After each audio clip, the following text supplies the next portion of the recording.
झूठ से बनी इमारतें हवाओं में बिखर जाती हैं, सच की नींव पर रखी ईंटें सदियों तक ठहर जाती हैं।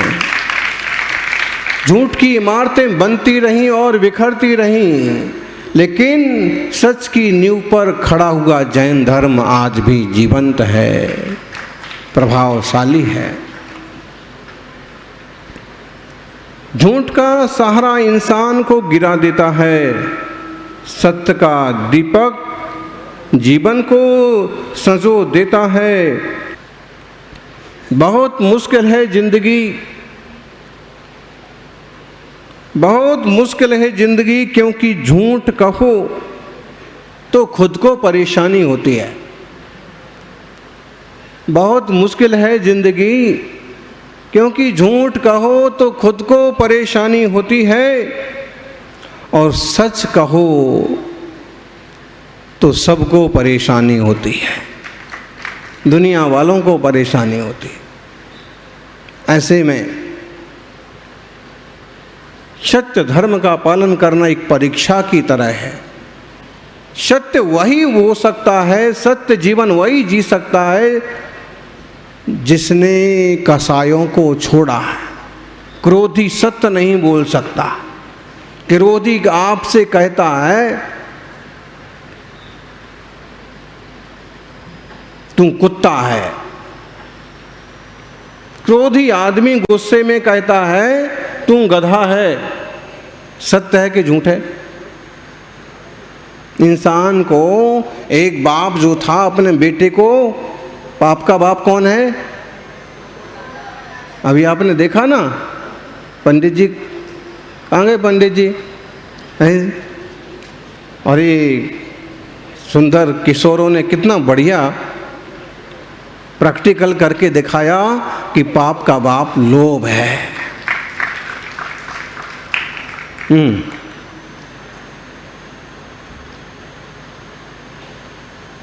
दूसरी चीज और इन लोगों ने पेश की कि महिलाएं हैं, बेटियां हैं, तो बेटियां ही नाटक का संयोजन कर सकते हैं। बेटे हैं, लड़के हैं, तो लड़के ही नाटक का संयोजन कर सकते हैं। जरूरी नहीं है कि कोई दूसरे तरह के पात्रों को एडजस्ट किया जाए। पति पत्नी यदि भूमिका में हैं तो वो कपल्स अगर समझदार है तो वो एक्टिंग कर सकते हैं। बाकी आजकल जो सीरियल्स और पिक्चर में होता है ये तो नाटकबाजी, एकदम समाज को पतन के रास्ते ले जाने वाली। क्रोधी व्यक्ति, क्रोधी बाप अपने बेटे से कह रहा था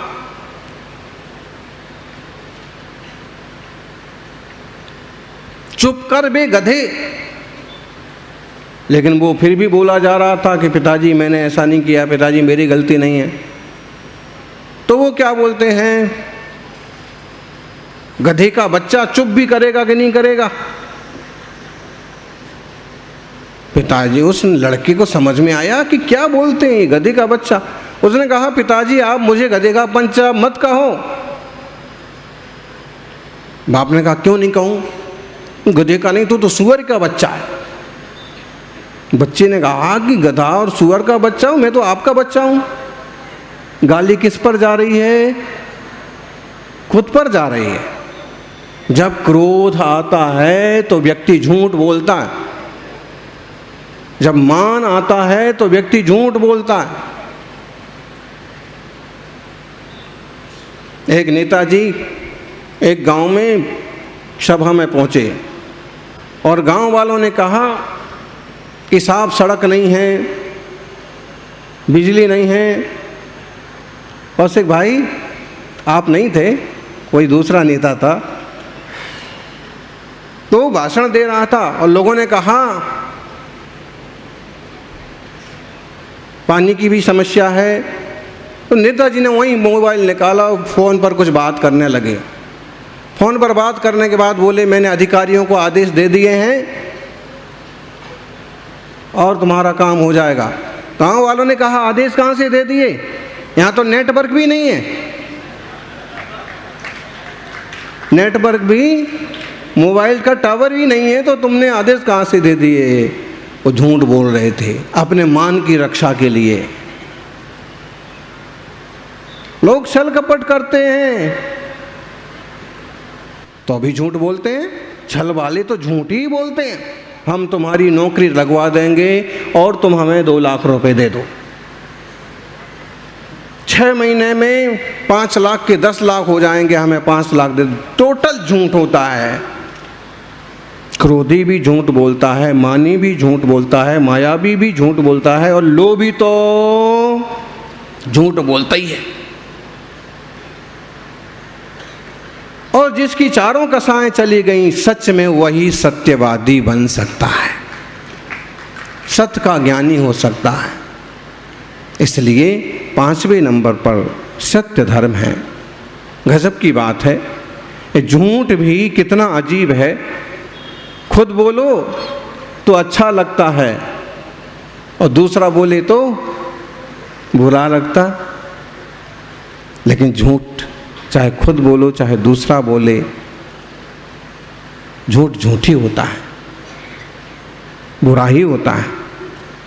झूठ की बुनियाद पर बनाए गए रिश्ते सच की एक मामूली सी चोट से टूट जाते हैं। एक छोरा छोरी पार्क में बातें बना रहे थे, झूठ बोलते हैं। चालाक था छोरा और छोरी से कह रहा था, क्या कह रहा था, जो कहोगी मैं वो करूँगा, तुम्हारे लिए बंगला होगा, गाड़ी होगी, ये होगा वो होगा, और तुम्हारे लिए तो मैं जान भी दे सकता हूँ, कहो तो आकाश के तारे भी तोड़ के ला सकता हूँ। छोरी ने कहा कि आम का पेड़ है, देख वो ऊपर आम लगे पके हुए, वो तोड़ के ला। उसने कहा कि आम के पेड़ पर मैं तो चढ़ नहीं सकता, मुझे चढ़ना नहीं आता है, और मैं चढ़ गया और गिर गया तो मेरा पाँव टूट जाएगा। छोरी समझदार थी, उसने एक तमाचा लगाया, जब तू आम के पेड़ पर चढ़ के आम तोड़ के नहीं ला सकता है तो तारे तोड़ के क्या लाएगा। छलिए लोग झूठ बोलते हैं। झूठ बोलने वाले, कसाय करने वाले, लालची लोग सत्यवादी नहीं हो सकते। सत्यवादी होना ही अपने आप में कठिन बात है। फिर सत्य आचरण वाला होना, सत्य स्वभाव को जानने वाला होना, उत्पाद व्यय द्रव्य युक्तम सत्य वाली वस्तु तत्व की व्यवस्था को समझना, ये तो और आगे की बात है। आत्मार्थियों, झूठ पर खड़े हुए रिश्ते टूट जाते हैं। जल्दी जल्दी में झूठ के झांसे में मत आ जाइए। झूठ इसलिए बिक जाता है क्योंकि सत्य खरीदने की हर किसी की औकात नहीं होती, इसलिए झूठ बिकता है। झूठे लोग बिकते हैं, झूठे ऑफिसर्स बिक जाते हैं, जजेस बिक जाते हैं। एक जमीर होता है सत्य का, ओ झुक भले जाए, टूट भले जाए, लेकिन झुकता नहीं है। सत्य मतलब सत्य है। धरती सत्य है, आसमान सत्य है, आत्मा सत्य है, परमात्मा सत्य है, चेतना सत्य है, ज्ञान सत्य है। जीव पुद्गल धर्म अधर्म आकाश काल षड द्रव्य सत्य हैं। अब इस सत्य को कोई नहीं मिटा सकता। केवल वचनों से ही झूठा सच्चा नहीं होता है, थिंकिंग विचारधारा भी झूठी सच्ची होती है। यह जीव मिथ्यात्व के झूठ के चक्कर में ही तो आज तक संसारी है। अगर मिथ्यात्व का झूठ टूट जाता और सत्य स्वभाव की पहचान हो जाती और सम्यक दृष्टि हो जाता तो यह संसार ऐसा नहीं होता। सम्यक दृष्टि हो जाने का मतलब है मोक्ष मार्गी बन जाना।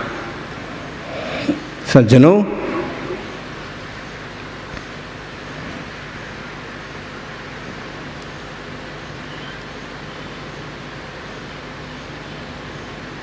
सत्यम ब्रूयात्, प्रियम ब्रूयात्,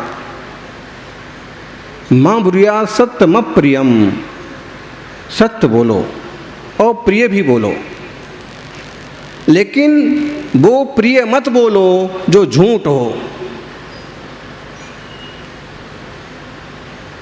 दूसरे को फफोलने के लिए झूठी झूठी बातें बनाने से क्या होता है? प्यार मोहब्बत का नाटक करने वाले लोगों को देखो, ऐसी ऐसी बातें बनाएंगे। नाटक मत करो, जो वस्तु स्थिति है वो सामने रहने दो, तो जिंदगी आसानी से चलती रहेगी। और जहाँ बनावटी बोले ना, जहाँ बनावट है वहाँ, जहाँ सजावट है वहाँ बनावट है, जहाँ बनावट है वहाँ दिखावट है, जहाँ दिखावट है वहाँ गिरावट है। लोगों की सोच कहाँ तक गिर जाती है। अभी आप सुन रहे थे मुनि श्री तरुण सागर जी का एक वचन, आज उनका समाधि दिवस भी है, कि युवाओं की सोच कितनी गिर गई कि अगर कोई हीरोइन कुत्ते का मुंह चाटती है, किसी का भी चाटती है, कुत्ते का मुंह चाटती है, कुत्ते को गोद में लेके चूमती है। आजकल तो आम लोग भी थोड़ा सा पैसा हुआ तो ऐसे चौंचले करने लगते हैं। तो वो क्या सोचते हैं कि काश मैं भी अगले जन्म में मर के कुत्ता बन जाऊं। जिन लोगों ने सत स्वभाव को नहीं समझा, जिन लोगों ने जिन वाणी को नहीं समझा, वो कुत्ता बनने की प्रार्थना करते हैं। और जिन लोगों ने देखा कि गुरुदेव के चरणों में लोग झुकते हैं और उनका माथे पर हाथ रखा जाता है, और वो समझदार हैं, जिनवाणी सुनने वाले हैं, तो प्रार्थना करते हैं कि ऐसा सौभाग्य मुझे भी मिले, मैं भी इस लायक बनूं कि गुरु चरणों में माथा झुकाऊं और मेरे सर पर हाथ हो।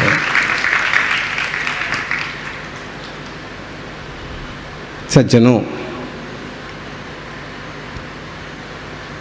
सत्य है, अंधे को अंधा कह दो, सत्य तो है लेकिन प्रिय नहीं है। आदमी के वचनों से उसका वजन मालूम पड़ जाता है, आदमी के वचनों से उसकी परंपरा संस्कृति मालूम पड़ जाती है। वो छोटा सा किस्सा आपने सुना होगा, राजा मंत्री और सिपाही जंगल के लिए प्रवास के लिए गए और रास्ता भूल गए, तभी आपस में भटक गए और एक वहाँ पर प्रज्ञा चक्षु जिनकी आंखें नहीं थी, एक फकीर बैठा था, भजन में मस्त था। तभी सिपाही आया और आवाज़ लगा के बोलता, ओए अंधे, यहाँ से कोई निकला क्या अभी? उसने कहा, सिपाही जी अभी तो कोई नहीं निकला। थोड़ी देर बाद मंत्री निकले। मंत्री ने कहा, अंधे बाबा जी कोई निकला क्या? तो उसने कहा कि मंत्री जी यहाँ से कोई नहीं निकला। फिर राजा निकले। राजा ने पास आकर के विनम्रता से पूछा, प्रज्ञा चक्षु महाशय, मैं आपको दखल दे रहा हूँ, लेकिन कृपया बताएंगे कि यहाँ से कोई निकला? उन्होंने कहा कि राजन, यहाँ से अभी मंत्री गए हैं, उसके पहले सिपाही गए हैं, मुश्किल से 150 कदम ही पहुँचे होंगे। राजा दौड़ के उस तरफ पहुँचे, तीनों मिल गए।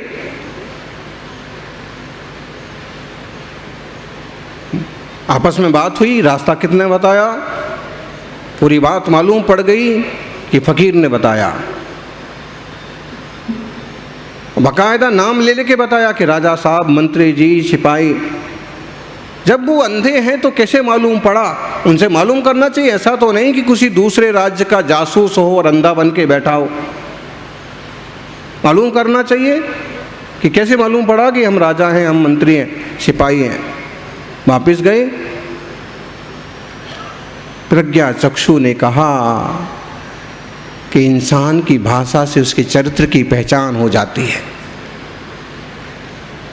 भाषा का वजन, भाषा का नाप तौल, भाषा में आए हुए शब्दों से मैंने पहचान लिया कि ये सिपाही की भाषा है, ये मंत्री की भाषा है, एक राजा की भाषा है।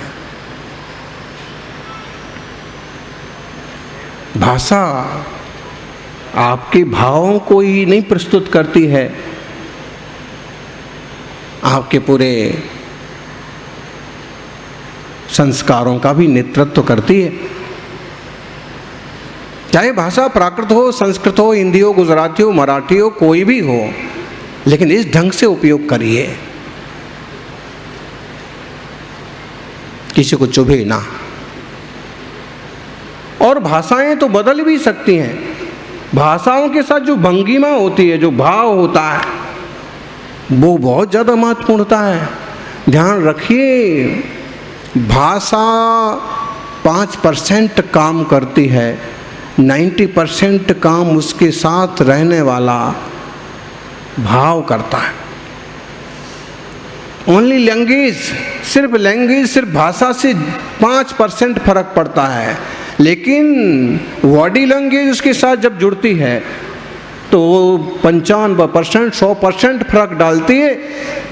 जैसे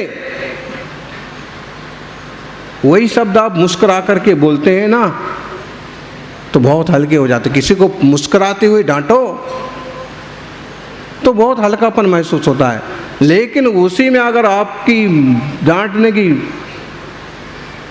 पद्धति खतरनाक ढंग की हो तो भीतर तक असर करता है। ध्यान रखिए, मधुर शब्द हैं औषधि, कटुक शब्द हैं तीर, कर्ण द्वार ते संचरें, दाजे सकल शरीर। मधुर वचन औषधि के समान हैं। किसी को 2 मीठे बोल बोलो, आदमी खिल जाता है। बाबूजी, किसी से अपन 2 मीठे बोल बोलते हैं, ये तो प्रैक्टिकल है अपना भी। किसी से 2 अच्छी बात करो तो एकदम इम्प्रेस होता है, अच्छा लगता है। इतने बड़े आदमी हमसे इतने से अच्छे से बात कर रहे, इतने बुजुर्ग आदमी, इतने पढ़े लिखे आदमी हमसे अच्छे से बात कर रहे हैं, उसको बड़ा अच्छा लगता है। अच्छा, अपने परिवार के ही लोग हों और उनसे अच्छे से बात करो तो परिवार में जुड़ाव बना रहता है, कितना सम्मान से बात होती है। और अरे तुरे करके बात करो,